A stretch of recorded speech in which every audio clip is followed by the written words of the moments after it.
पर चल रही नाव की ये तस्वीरें लखीमपुर खीरी की हैं, जहां एक हफ्ते तक लगातार हुई बरसात के बाद दर्जनों गांव में पानी भर गया है। मूसलाधार बारिश से फूलबहेड़ ब्लॉक के मंगनीपुरवा, जंगल नंबर 11, कदरहिया समेत कई गाँव में कमिश्नर रोशन जैकब ने खुद जाकर हालात का जायजा लिया। एक तो है कि सभी जगहों पे सभी पूर्वों में घरों में खाना बटा है, तो वो प्रशासन अच्छा कर रहा है।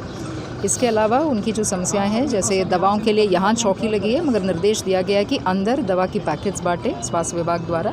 लखीमपुर के ग्रामीण इलाकों में बाढ़ जैसे हालात की वजह से हजारों लोग प्रभावित हुए हैं और आवाजाही ठप होने से लोगों को नावों के सहारे ही एक गांव से दूसरे गांव तक जाना पड़ रहा है। लखीमपुर में बाढ़ के हालात का जायजा लेने के लिए कमिश्नर रोशन जैकब को भी पहले मोटर बोट और फिर ट्रैक्टर का सहारा लेना पड़ा। तब जाकर वो बाढ़ प्रभावित गाँव में पहुँची और लोगों से बात कर राहत सामग्री का वितरण किया।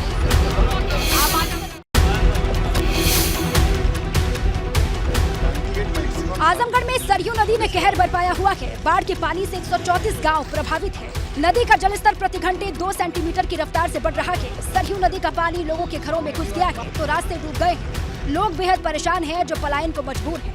हालांकि प्रशासन लोगों की मदद में लगातार जुटा हुआ है। राज्य मंत्री रामकिशन निषाद और सांसद दिनेश लाल यादव निरहुआ चक्की हाजीपुर देवारा खास राजा पहुँचे, जहाँ नाव पर सवार होकर उन्होंने हालात का जायजा लिया। उन्होंने अलर्ट कर दिया कि आप लोग जो है एकदम अलर्ट रहिए। बंदे पे कई जगह रिसाव भी हो रहा है, तो वहाँ भी पूरी व्यवस्था के साथ में लोग लगे रहेंगे। भले ही प्रशासन लाख दावे कर रहा है, लेकिन लोगों की मुसीबत कम होने का नाम नहीं ले रही है। सरयू नदी का पानी जैसे जैसे बढ़ता जा रहा है, वैसे ही मुसीबतों का पहाड़ भी जिंदगी को बेबस कर रहा है। 134 गाँव की करीब 80,000 की आबादी बाढ़ से प्रभावित है। सरयू नदी ने 1998 के बाढ़ के रिकॉर्ड को तोड़ दिया है।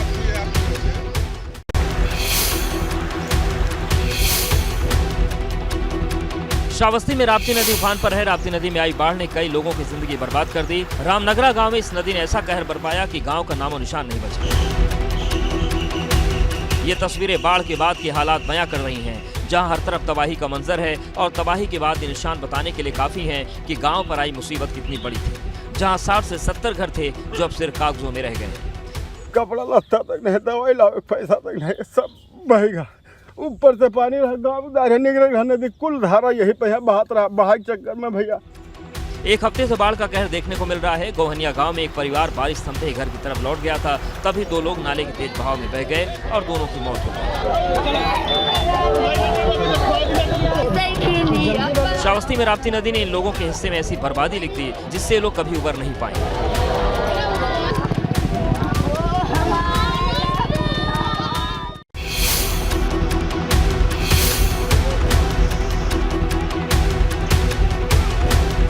हादसे की तस्वीरें आंध्र प्रदेश के अनंतपुर जिले से सामने आई हैं, जब सड़क पर तेज बहाव के बीच एक ड्राइवर अपना टैंकर निकालने की कोशिश कर रहा था।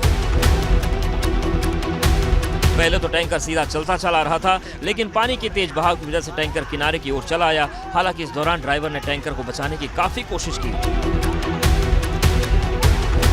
लेकिन संतुलन खोने से टैंकर का अगला हिस्सा अचानक नाले में गिर गया और देखते ही देखते पूरा टैंकर नाले में पलट गया। आंध्र प्रदेश के अनंतपुर जिले में मूसलाधार बारिश की वजह से हालात बेहद खराब हैं। बारिश से कई घरों को नुकसान पहुंचा है। अनंतपुर में इन दोनों नदी का पानी सड़कों पर आ गया। गांव के साथ साथ शहरी इलाकों में भी राहत और बचाव कार्य के लिए एनडीआरएफ की टीम ने मोर्चा संभाल लिया।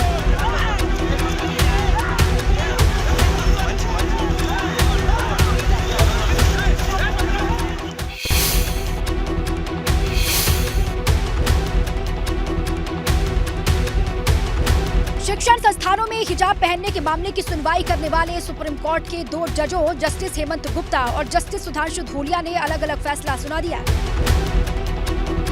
जस्टिस गुप्ता ने हिजाब पर प्रतिबंध के खिलाफ दायर याचिकाओं को खारिज करते हुए शिक्षण संस्थानों में हिजाब पहनने पर प्रतिबंध के कर्नाटक हाईकोर्ट के फैसले को सही माना है, जबकि जस्टिस धूलिया ने हिजाब पहनने या न पहनने को निजी पसंद मानते हुए हाईकोर्ट के बैन जारी रखने के आदेश को रद्द कर दिया है।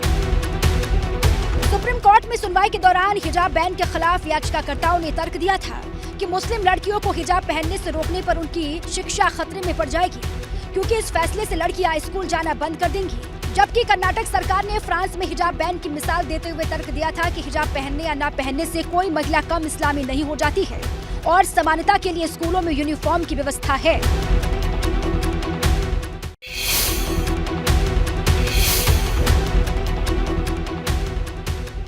हिजाब मामले पर सुप्रीम कोर्ट के 2 जजों का अलग अलग फैसला आने के बाद मुस्लिम छात्राओं ने मामले को बेवजह सियासी रंग देने का आरोप लगाया है।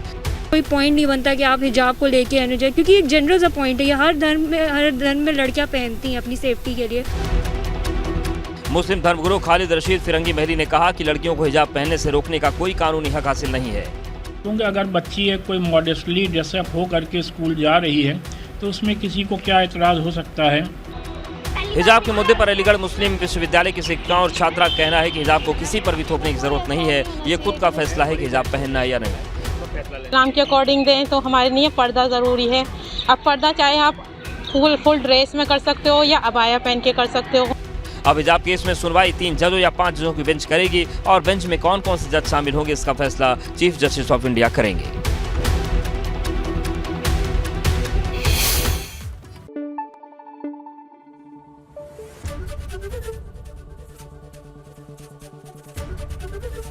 एबीपी गंगा, खबर आपकी, जुबान आपकी।